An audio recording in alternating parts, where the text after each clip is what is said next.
Bakugo solos the lobby. Got a fun match for you today, so yeah, hopefully you guys will enjoy this one. And after this, I'll just throw in a bonus match at the end, so you guys will have two matches to watch. But this is obviously the main match where Bakugo solos the lobby. Now I know you're looking at the bottom left and you're thinking, as far as I know, set one doesn't mean three, and I'm with you on that. I also am quite decent at math at a grade schooler level. But yeah, these guys they don't last too much longer. They don't last too much longer. And then that is, of course, where all of the trouble, so to speak, begins. And I think you guys will really, oh man, that hurts me to see me have to run away from, what is that, 3 cards? On the ground? Wow. You may as well just say I ran away from buried treasure there. But, you know, would you want 3 cards and die? Or no cards and stay in the game? Priorities, man, priorities.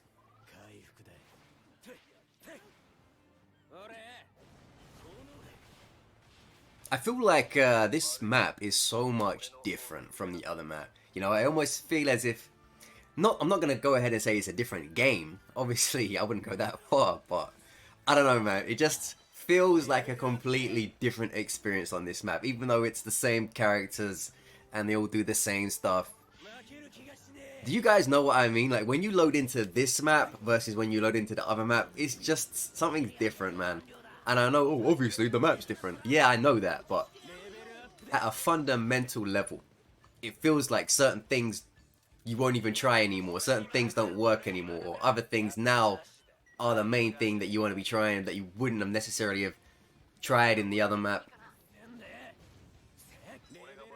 I don't know, it just feels as if the hidden rules of how everything works is different when you're on this map as opposed to the other map. Not mechanically, just mentally. Maybe mechanically as well, though. Not in terms of the game changes stuff, but how you approach the game. This little area here, this dump, there was a similar thing in a game called Rumbleverse, which is a dead battle royale. And every time I see that, it instantly reminds me of Rumbleverse.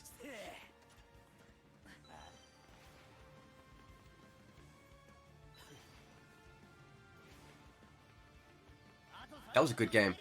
But it didn't go a good way in the end.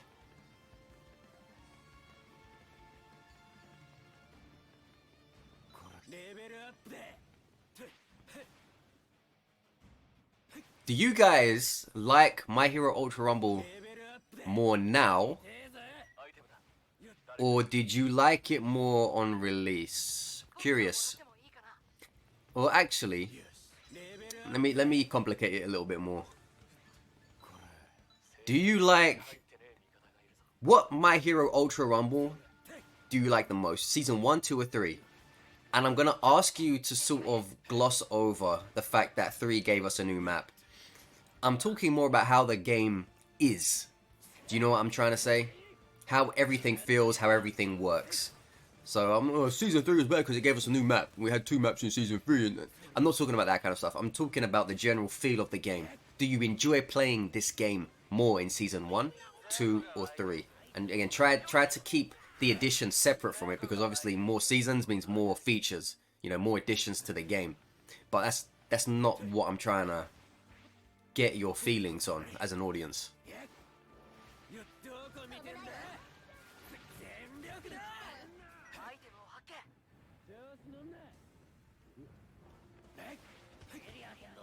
Froppies are really hard to deal with, but if you can if you can back up and punish them as they come forwards, you can really make one back off or finish off a weak one who's trying to push you.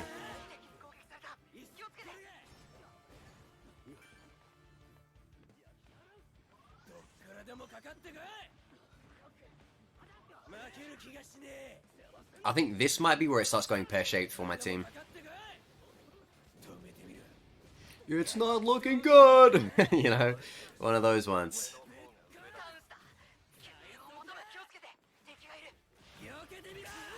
And this is a kind of like a sneaky little tip. But a good way to get eaters low or finish them off is when they have taken down one of your teammates, just kind of let them get up to a takedown spot, because they're probably going to go for that, and then punish the hell out of them. It does put your teammate at risk of being finished off, but that might have to be something you need to live with to get an either weak enough to go down or to get him down in general. Because yeah, Eaters are hard to hit, man. But they will slow down at the body of a down opponent because they're going to want to do a takedown or loot or do something. When they're in that moment, that's when you got to give them everything you have. Everything you've pent up. Every deep-seated insecurity. Unload on them. You need to end that relationship right there and then. That's the equivalent of what you should be doing damage-wise to that Eater. Hit him with all your emotional baggage. So if I'm a Bakugo, I'm gonna just light him up with a bunch of betas followed by alphas. If I'm a Todoroki, I might freeze him and then go for the alphas, you know? It just depends on who you are. If you're a Shigaraki, you already know what to do. Make the ground lava around him. You know, hit as many alphas on him, around him, encapsulate that motherfucker. You know, that's kind of what you want to do. So that's, again, it's a sneaky one because it does... I'm not saying to let your teammate go down, but I'm saying if they do go down, kind of just back off a little bit, see what the Eater wants to do. Are you going to go and try and Fortnite dance on his body, Eater? And if the answer is yes, then okay, as soon as he steps over him, boom, punish. Same with a Froppy, really. Anyone that's hard to hit, you can do that too. You can even do it to characters who aren't hard to hit. It just depends on how much you're willing to sacrifice your teammate. Because it doesn't mean your teammate's going to go down. You can get that down and then your teammate can just res off the ground. But again, it just depends on what that person does.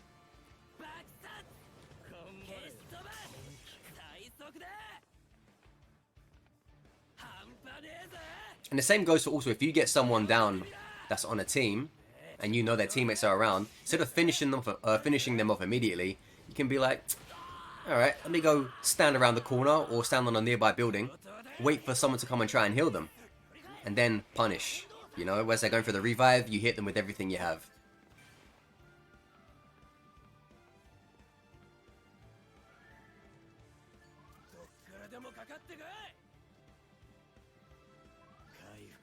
Got the classic corner drink.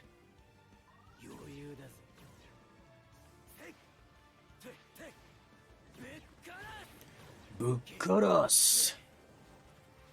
And this League of Villains team up, man. They are causing me trouble right now. They're just always kind of with each other, backing each other up. And whenever I feel like I'm about to get one down, just something happens from their team to stop it.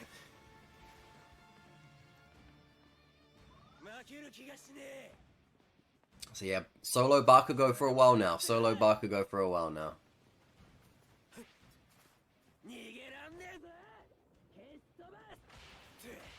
I think that's good enough for me.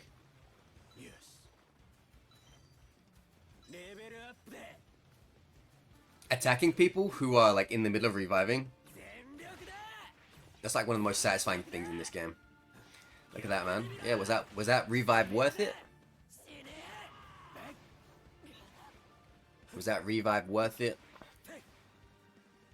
You brought a man back to life just to die in the process.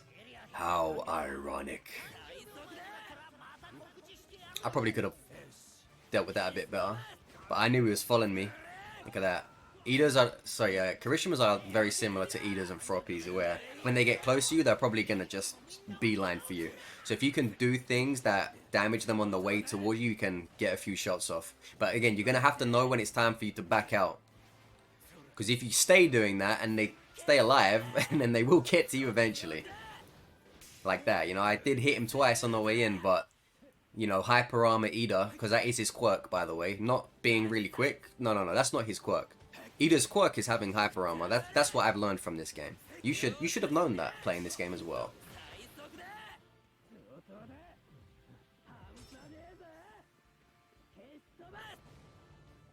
I don't know how those two bombs did not hit him.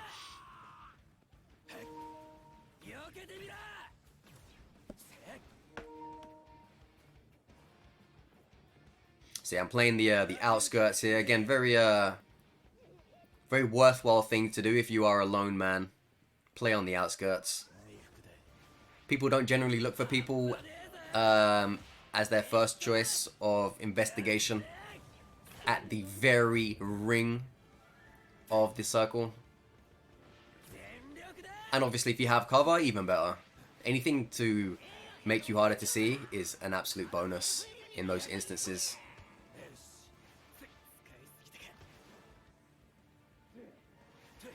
Look at that, man. This goddamn Derby still doing his stuff.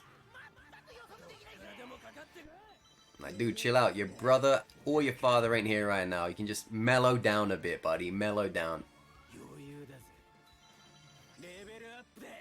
Triple nines, baby.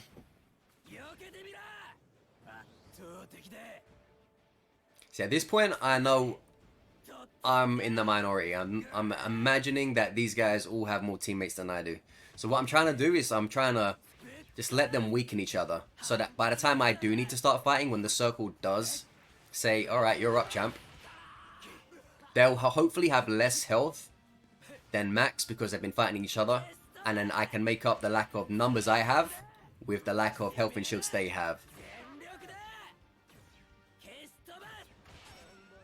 Which, you know, didn't work too badly for me. You know, that end circle IQ working in my favor.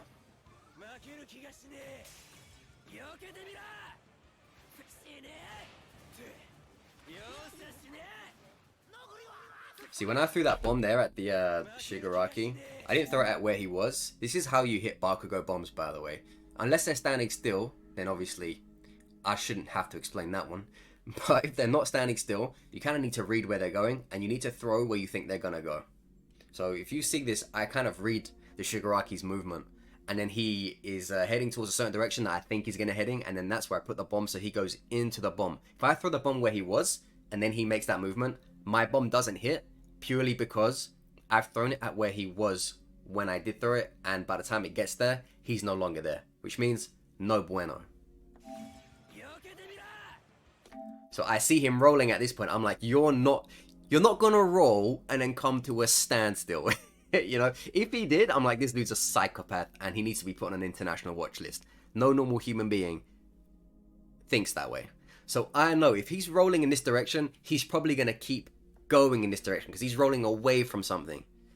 So that's why I go, okay then, I'll put that bomb where I think you want to go, which is right there. You see that aim?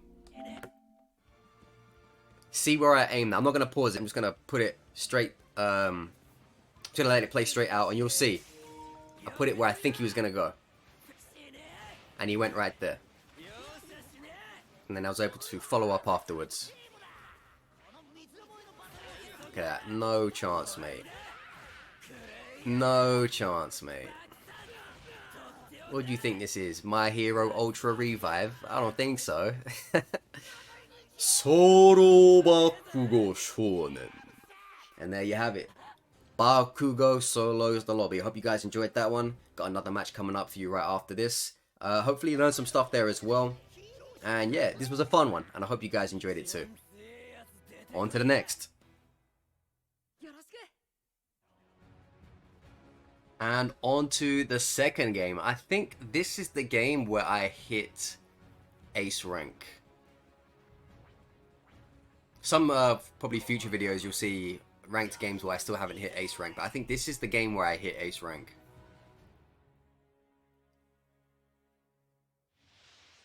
So we've got two teammates here, a Shigaraki and a Derby.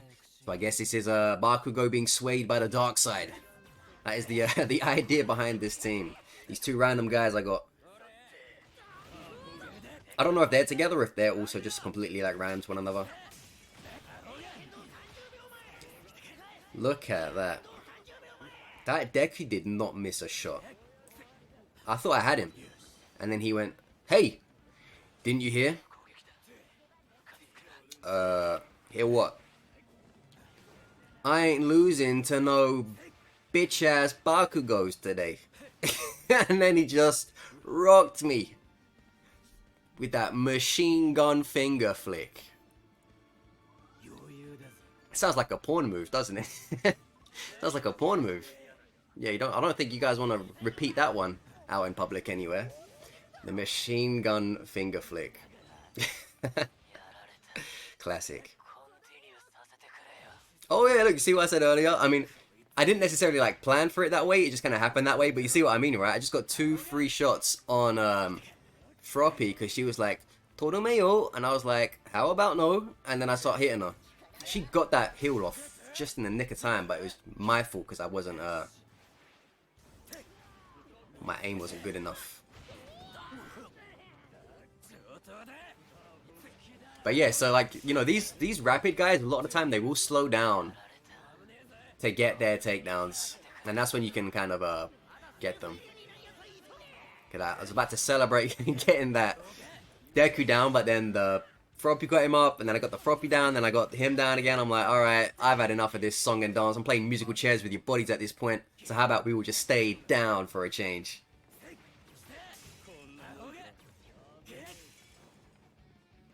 Darby's that weird kind of character where he has like no mobility and he's just not really that threatening in general. Yet at the same time, sometimes he seems unkillable, weirdly. Not in a way that you can't beat him or he's OP, nothing like that. But just sometimes when you're facing him, you just think, why isn't this guy going down? And your health just keeps going down and he's still around him. I'm like, I'm hitting this dude. Why is he still here?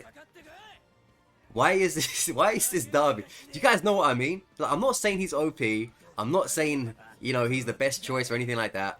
I'm just saying when you fight some Darbys, it just seems like they don't die. And before you know it, even though you've been kind of winning, you're the one that has to leave just to be on the safe side, and they're still kind of hanging around. And you're thinking, what? Why? Why is this happening? You know? I don't know. Specifically with Darby, they're just so weird. They're so weird. They got like this survival instinct branded into the character itself. Like anyone who just chooses Darby, I'm like, well, guess I'm the Bear Grylls of this game then. It's gonna take a lot to kill me. Oh, I remember this shit. As soon as I heard that, this whole game came back to me in my head. I'm like, oh, this mess. Yeah, this, I had the most tenacious All Might on me. Look at this, if you follow me into the record store, he's trying to beat me up like it's, you know, Stone Cold and Booker T fighting in the convenience store back in WWF. I'm like, alright then, fine dude. See you next time, I guess. And as far as I'm concerned, that's it done. But no! Then I'm getting my earring pierced. So my ear's pierced by All Might's flipping alpha shot. I'm like, what the hell? Even I'm Mark. I'm like, hey guys, get this fucking lump off me. Get this dude off my back. I got no shields. And I'm getting hounded down by the #1 hero. Tragic. But we managed to escape him. This is what I said in previous videos, like I don't know, I didn't say this recently, but I have said it before. The sooner you detach your ego from your game, the better player you're going to become. Because there'll be guys like, I'm not running, I'm fighting this All Might. You know, and sure, commendable. Smart? No. That could lead to you just going down. Why would you put yourself in that situation if you can avoid it? Sometimes you have to run just to get the, just for this to happen. Just so you can get your comeback. Sometimes I underestimate just how far that charisma thing can go. Because what charisma's animation is and how far it reaches, I think are 2 different things. You guys probably agree with me. And I'm not like hating on him, by the way. It's not like, oh, I need this changed. I'm not saying anything like that. I'm just saying it is how it is. He doesn't look like he's punching you half the time. He actually is.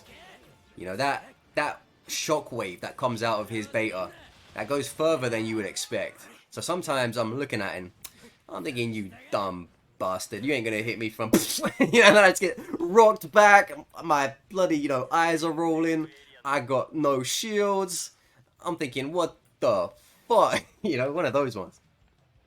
So yeah, what I will say is just if you do face Karishima's and he's, you know, like 5 meters out from you and you're thinking, yeah, there's no way. No, no, no. There is way. You don't know what beta level that guy's got. You don't want to play around with that thing. And I always make the same mistake. I'm one of these guys. I don't learn my lessons until it happens a lot.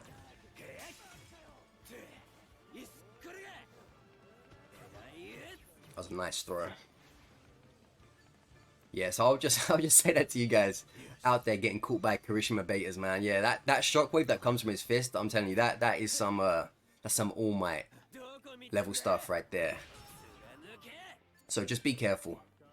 Just be careful. Because if you're like me, you will always underestimate that thing. Because I always do. And I always pay the price for it.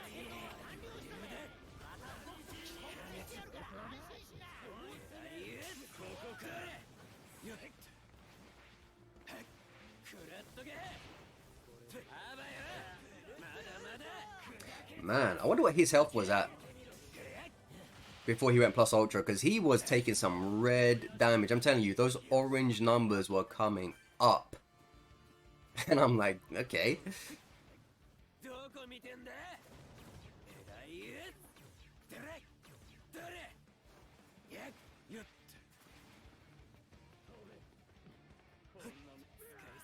Yeah, I really don't like facing Toga. Hitting Toga in this is just like a myth to me. Like, I do not like it. I think, for me personally, this is like me personally, trying to fight Toga while she's in a knife rush while being Bakugo is one of the most unenjoyable things that I can personally have to deal with. I don't know, man. I do not like that at all. It's not fun.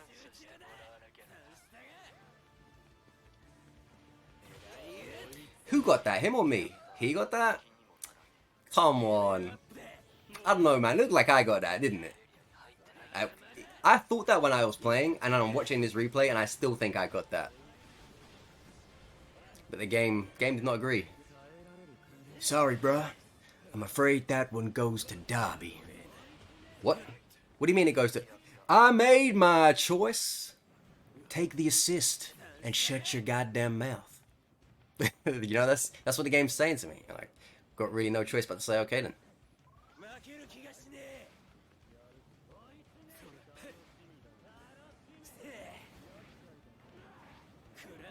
This is one of my most enjoyable things as a Bakugo. Being at a high ground somewhere, not when this fucking guy comes out to play, but when you're uncontested at high ground and there's just people running around on the ground and you have like 3 or 4 bombs to throw. Man, that is bliss. Bliss.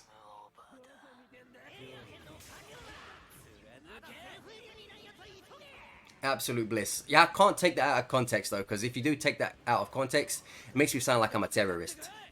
Which is obviously not the move. Obviously not the move. But yeah, in game, I do love throwing bombs on groups of people. In game. So I won't be joining any militia as of yet.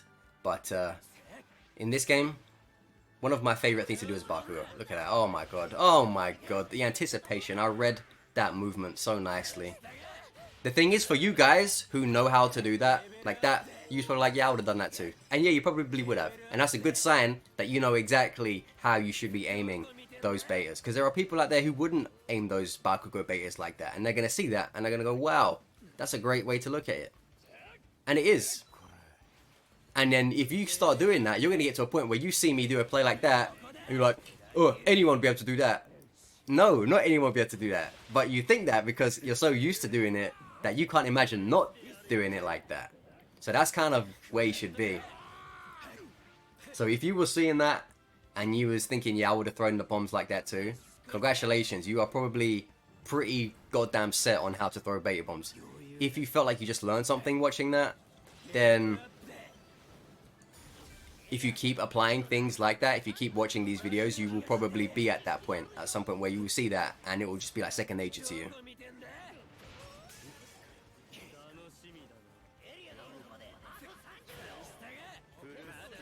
Brusqueos.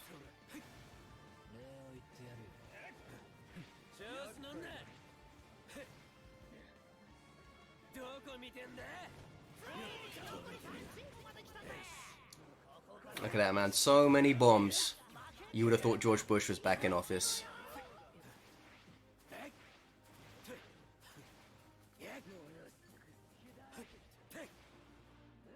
I think we pretty much end the game here. See, that was another one for me. I'm like, how the hell did none of those hit?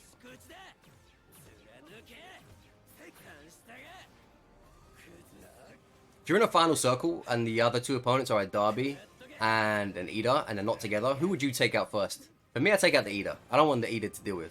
I can find a way around a Derby, but I do not want to deal with an Ida last. All Might is a weird one, because he's always tough.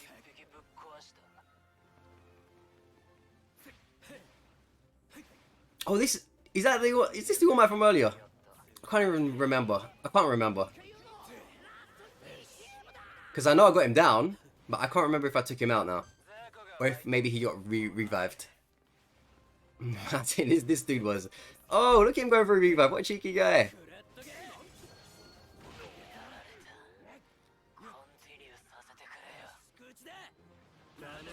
Oh, look at that. Didn't rush that. I didn't rush that shot. Because I knew it was coming. That's the thing, again, if you know how people move, when All Might does that move, he always stays stationary at the end for like a second, doesn't he? That's why I didn't blow my load, so to speak, because I knew that pause was coming in the air when he, no pun intended. You clocked onto that one. If you caught that one, good on you.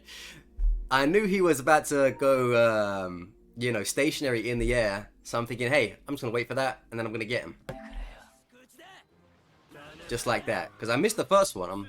I wanted to attack him on the first time, but after that I said, hey, why would I, if I keep firing, I might just end up making myself miss. So I just concentrated and we got the job done. Happy days for all involved, except that guy.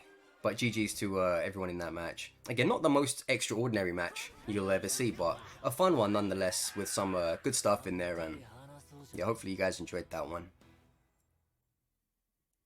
悲しいな。最高のヒーロー。Most KOs, most damage. I'll take it. Yeah, I thought this was it. ISO rank. Amazing. And now that I reached ace rank, I can relax. I never care about my leaderboard spot because it doesn't mean anything to me.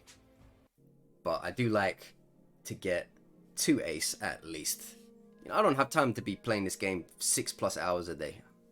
I got other things to do, better things to do, but that doesn't mean we won't be giving you some nice matches either way for the time that we do play. So hopefully you guys learned some stuff there. Hopefully you enjoyed the 2 matches. Hopefully you enjoyed the post commentary. And yeah, here we are yet again at the end of another video. Thank you. Leave a like, leave a comment. Subscribe if you haven't already. This is the end of our interaction.